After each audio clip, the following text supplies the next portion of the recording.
नारायण भगवान माँ लक्ष्मी से बोले कि ये संसार के लोग मेरे लिए पूजते हैं तुम्हें। मैया मुस्कुरा गई, बोले मेरे लिए, तुम्हारे लिए पूजते हैं कि मेरे लिए पूजते हैं? ना तो देख लो, अच्छा देख लो एक बार, तुम्हारे लिए पूजते हैं कि या मेरे लिए पूजते हैं? मैया में और नारायण भगवान में थोड़ा सा कहना हो गया। तो नारायण भगवान ने कहा अच्छा ठीक है, तो इन कलयुग के लोगों की परीक्षा ले लें, बात को सत्य किया जाए। मैया बोली ठीक है, बात आपकी सही है। नारायण भगवान एक ब्राह्मण का वेश रखे एक नगर में चले गए। नगर में चले गए तो ब्राह्मण, बुजुर्ग ब्राह्मण, एक पैसे वाले सेठ थे उनके यहाँ, बोले कि भागवत करवा लो। बोले भागवत करवा ले? कि हाँ। कहा ठीक है।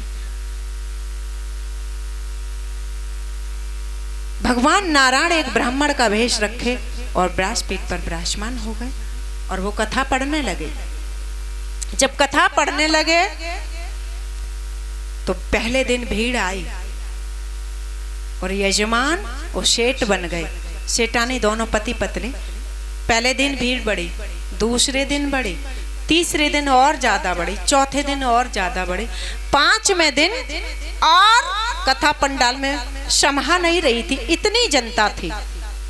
मैया क्षीर सागर से योग माया से देखने लगी कि अब तो अपने पति की परीक्षा लेनी चाहिए। एक वृद्ध माँ का भेष रखे, माताएं बहने बोले गोविंद भगवान की जय, बोले वृंदावन बिहारी लाल की जय। क्षीर सागर से माँ एक वृद्ध माँ का भेष रखे और नगर में भ्रमण करने लगी। जब नगर में भ्रमण करने लगी तो माँ किसी गली से गुजरी, एक मैया भागवत सुनने जा रही थी, तो गेट लगा रही थी ताला। मैया लठिया हाथ में और बोली अरे सुनते हैं बहुत तेज प्यास लगी है, ने थोड़ो सो जल पिया दे। वो देवी बोली कि तुम्हें जल की पड़ी है, मेरी भागवत निकल जाएगी, मैं नहीं पिला पाऊंगी।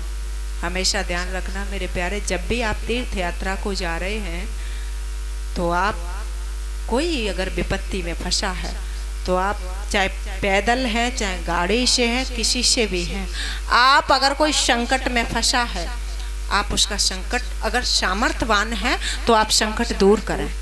मेरा तो मानने का कहना यही है, आप उसके संकट को विपत्ति को दूर करें, क्योंकि आप देख रहे हैं और बचाने में सामर्थ्यवान हैं तो आप चाहे जो भी हो उसको बचाइए, इग्नोर मत करिए। क्यों कि आप तीर्थ करने जा रहे हैं और उसको आप देख रहे हैं तो ये सबसे बड़ा अपराध है। आपने नहीं देख पाया तो कोई बात नहीं है, लेकिन अगर बचाने में सामर्थ्य है तो बचाओ। वो माँ बोली, देवी बोली कि मैं जल नहीं पिला पाऊंगी, भागवत चल रही, तुमको जल पिलाऊं, दूसरे घर में पी लेना। मैया बोली देख मेरे में सामर्थ्य नहीं है और हो सकता है दूसरे घर तक मेरा प्राणांत हो जाए, इसलिए मुझे जल पिला दे। तो झटकार के बोली वो ठीक है, नहीं मानती हो तो मैं पिला दूंगी। ताला खोला, देवी ने माँ को जल लेके आई, लेकिन उन्हें ये नहीं पता था ये साक्षात माँ लक्ष्मी भ्रमण कर रही हैं, क्योंकि कुछ क्षीर सागर में माँ लक्ष्मी और नारायण भगवान से प्रसन्न हो गए थे, इसलिए माँ लक्ष्मी ने जल पिया और वो जल पिया तो वो लोटा स्पर्श करते ही सोने का बन गया। और जब सोने का बन गया तो वो देवी एकदम हक्का बक्का रह गई कि ये कैसे हो गया। तो झट से गेट खोल दिया, घर में तो कुछ था ही नहीं, चारपाई को बिछाई और बोली माता जी आप विराजिए बैठी। लेकिन उस लोटे का भरोसा नहीं है, गेट खोल दिया पूरा, बोला माता जी आप यहीं भ्रमण करिए। बोली भागवत तो सुनना वो भूल गई। बोली माता जी क्योंकि वो सोने का लोटा हो गया ना, अब थाली कटोरी जो भी स्पर्श माँ करेगी वो सब सोने का तो ही हो जाएगा, इसलिए माँ बोली नहीं बेटा मुझे अभी जल की प्यास थी, इसलिए अब नहीं, कुछ नहीं चाहिए। बोले ठीक है माता जी, मैं भागवत सुनने जा रही हूँ। एक ब्राह्मण देवता आए हैं, बहुत अच्छी भागवत करते हैं, मैं सुनने जा रही हूँ। उन्होंने कहा ठीक है बेटा जाओ। लेकिन मैया पर भरोसा नहीं था, वो लोटा सोने का वो ले गई। अब बताओ, सोने का लोटा अगर हाथ में लगा हो तो वो भागवत में मन लगेगा? बोलो लगेगा? नहीं लगेगा मेरे प्यारे, नहीं लगेगा, क्योंकि प्राण उस लोटा में फंसे हैं। जितनी आप अपने इंद्रियां, अपने मन को फैला लोगे उतना ही कष्ट में होगे, और अपनी आत्माओं को अगर समेट लोगे तो बस भगवान तुम्हें मिल गए। क्योंकि ये नहीं मिला, वो नहीं मिला, कहीं कुछ नहीं मिला। जितना आप साधन करते जाओगे उतना ही मन भटकता जाएगा, और सब मन का और आंखों का ही किया कराया है।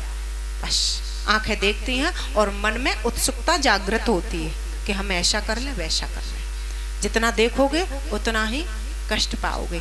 देखिए, जहाँ आवश्यकता ना हो वहाँ हमें देखना नहीं चाहिए, और जहाँ हमारी जिह्वा बोलने में हमें अच्छी न लगे वो बात हमें नहीं बोलना चाहिए। बेवजह का श्रवण कानों से सुनना नहीं चाहिए।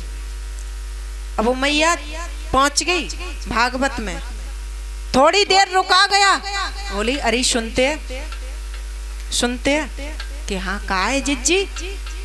बोली जिज्जी कहा है, कैसी भड़क रही हो, बात बताओ। बोली कि देख गांव में एक मैया आ गई है, वो मैंने बाय जल पिलाओ, और स्पर्श करते ही वो लोटा सोने का हो गया, पर काऊ से कहिए मत, किसी से कहना मत। बोली ठीक है। अब्बा के पेट में रुकेगी? बोलो रुकेगी? भागवत में मन लग रहा। अब्बा ने बात कही, दूसरी ने तीसरी से कही, तीसरी ने चौथी से कही, और वो पूरी भागवत में बात वो फैल गई, और वो पीछे से धीरे धीरे माताएं बहनें उठने लगी। नारायण भगवान समझ गए कि माँ लक्ष्मी ने लीला कर दी। उसके बाद मैया के लिए कोई खीर पुआ पकौड़े बना के ला रहा, और माँ जैसे स्पर्श करती हुई जा रही है वैसे ये सब सोने के बनते जा रहा है। और वहां पर कोई नहीं रहा, सिर्फ यजमान और नारायण भगवान ब्राह्मण का वेश रखे थे, बस, और कोई तीसरा था ही नहीं हुआ। बाबा नारायण भगवान मुस्कुरा गए कि मैया मानी नहीं, नगर में भ्रमण कर दिया। अब वो राजा जो थे वो बोले कि सेठ, उन्होंने कहा कि लाओ मैं भी तो देखूं जाके क्या नगर में क्या चल रहा। देखा तो धूमधाम से दीपावली मन रही है, दीपावली मन रही है। राजा से देवी बोली कि आपके यहाँ जो ब्राह्मण हैं उनसे बोलिए कि जहां वो ठहरे हुए हैं ना, वो स्थान को राजा जो थे बोले कि आप मेरे घर चलिए। माँ लक्ष्मी से बोले कि नहीं, मैं नहीं जाऊंगी आपके घर। वो जो संत हैं, जो ब्राह्मण हैं आपके घर जो ठहरे हैं ना, पहले उनका स्थान दूसरी जगह कर दो, तब मैं जाऊंगी, तब तक नहीं जाऊंगी। वैसे सेठ बोले कि माता जी देखिए, व्यास जी को दूसरी जगह नहीं ठहराना चाहिए, 7 दिन तक उसी जगह पर रहते हैं। आप कहती हो तो कोई बात नहीं है, दूसरी जगह ठहरा दूंगा। नारायण भगवान से कहा कि प्रभु आप ऐसा करिए, ब्राह्मण देवता, लेकिन ये नहीं पता कि नारायण भगवान साक्षात भागवत कर रहा है और मैया लक्ष्मी साक्षात भ्रमण कर रही है नगर में, ये किसी को नहीं पता। और जैसे ही उन्होंने दूसरी जगह व्यवस्था करने के लिए कहा तो नारायण भगवान बोले कि देखिए 2 दिन और रह गए हैं, तो आप हमें यहीं ठहरने दो। तब तक मैया आ गई। मैया ने जैसे ही घर में प्रवेश किया तो अंदर से गेट लगाया, कहा है ब्राह्मण देवता से 2 बात करनी है मुझे, बस, फिर चाहे कहीं भी विराजमान कर देना। माँ बोली नारायण भगवान से कि कहो देवेश्वर परमेश्वर अखिल ब्रह्मांड नायक सर्वेश्वर दीनबंधु कृपा निदान सर्वरक्षक अंतर्यामी सर्वेश्वर सृष्टि के पालनहार चक्र सुदर्शन धारी गोवर्धन गिरधारी घनश्याम परमानंद पतित पावन ज्योत स्वरूप राधा रमण माधव मधुसूदन रघुपत राम मुरली मनोहर कल्याणकारी। कहो क्या आनंद आ रहा है। बोले देवी मुझे क्षमा करें, आपकी ही कृपा है। मुझे तो लोग तुम्हारी वजह से पूजते हैं, मुझे कौन पूछेगा, मुझे कौन पूछेगा। जब भी आप नारायण भगवान की आरती उतारें तो माँ लक्ष्मी को याद करें, वरना लक्ष्मी घर में टिकेगी नहीं। बोल दिया करो श्रीमन नारायण नारायण नारायण, श्रीमन नारायण नारायण नारायण, श्रीमन नारायण नारायण भजमन नारायण नारायण नारायण, श्रीमन नारायण नारायण नारायण। बोलो नारायण नारायण, श्रीमन नारायण नारायण नारायण, भजमन नारायण नारायण नारायण, नारायण नारायण। तेरी लीला सबसे न्यारी न्यारी, तेरी लीला सबसे न्यारी न्यारी। बोलो हरि हरि, बोलो हरि हरि, श्रीमन नारायण नारायण नारायण, श्रीमन नारायण नारायण नारायण। जय जय नारायण नारायण नारायण, जय जय नारायण नारायण नारायण, जय जय नारायण नारायण नारायण, बोलो जय नारायण नारायण, श्रीमन नारायण नारायण नारायण। तेरी लीला सबसे न्यारी न्यारी, बोलो हरि हरि। तेरी लीला सबसे न्यारी न्यारी, बोलो हरि हरि। लीला सबसे न्यारी न्यारी, बोलो हरि हरि। जय जय नारायण नारायण हरि हरि, लक्ष्मी नारायण नारायण हरि हरि, बोलो श्रीमन नारायण नारायण नारायण, श्री नारायण नारायण नारायण।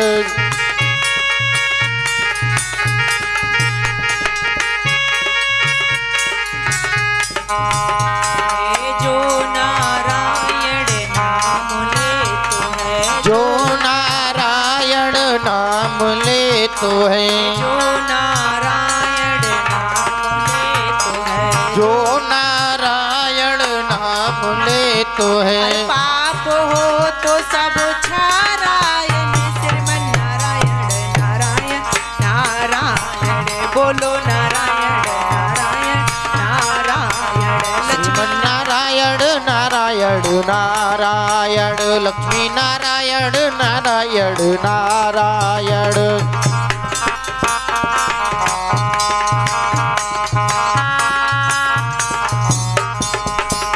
तेरी लीला सबसे न्यारी न्यारी न्यारी, लीला सबसे न्यारी न्यारी, बोलो हरि हरि।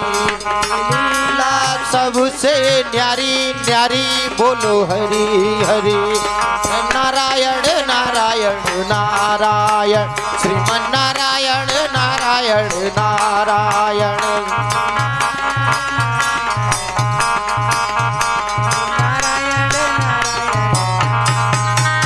जय जय नारायण नारायण नारायण, बोलो नारायण नारायण नारायण, जय जय नारायण नारायण नारायण, बोलो नारायण नारायण नारायण, श्रीमन नारायण नारायण नारायण।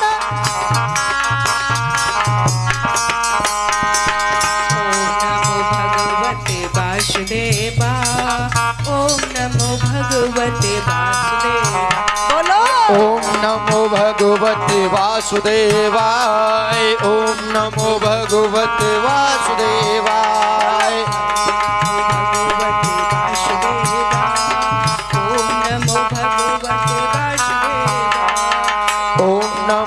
भगवते वासुदेवाय ओम नमो भगवते वासुदेवाय ओम नमो भगवते वासुदेवाय ओम नमो भगवते वासुदेवाय ओम नमो भगवते वासुदेवाय ओम नमो भगवते वासुदेवाय ओम नमो भगवते वासुदेवाय ओम नमो भगवते वासुदेवाय ओम नमो भगवते वासुदेवाय ओम नमो भगवते वासुदेवाय।